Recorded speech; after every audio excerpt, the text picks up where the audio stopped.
Jong mago kachiel kod mamoko mathoth e yor adimba arwakini machiegni yie mar mondo mi bed kodwa nyaka e giko mag weche manyien mag ang'ich welo. Nyinga Joyce Oduor, antiere kae kod jaloko marwa Wilson Ochuka machiegni.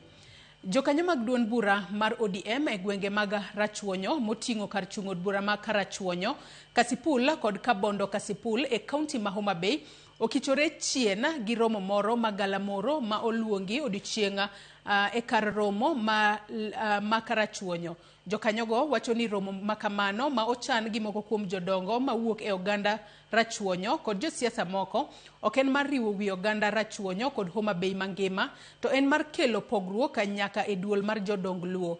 Gikoni giseyudo maling'ling' ni bende joma ochano romo makamano ni kod paro mar sidho ker machielo mar Luo mopogore gi ker mar Luo Odungi Randa.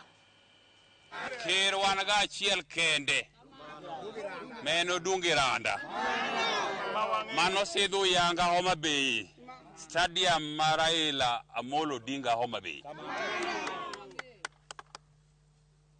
Koro ka un gi rieko moro mar othin mudwaro pogo go joluo ok ti e gweng'wa ka. Wan gima wang'eyo jakom nowewa broad based, mano be ma jakomwa mar party miluongo ni Gladys Nyasunawanga. Mano be gima ja party leader marwa Oburu Oginga wacho ni nowewa ka wan broad based gi 10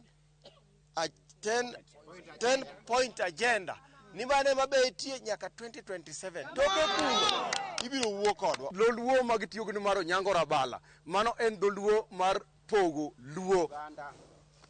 Kik wayieuru gik madwanu opogwa godo ni ng'ato wuok kamoro nono kwani thurgi kuno to ne onge kamano nyalo time gik. Wan kaka jomatindo ker mar joluo noseyier, onge ker michaki sidho kendo.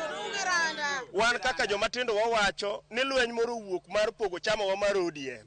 ODM nitie kendo ngirore kendo wan sani wan e teko mar ODM.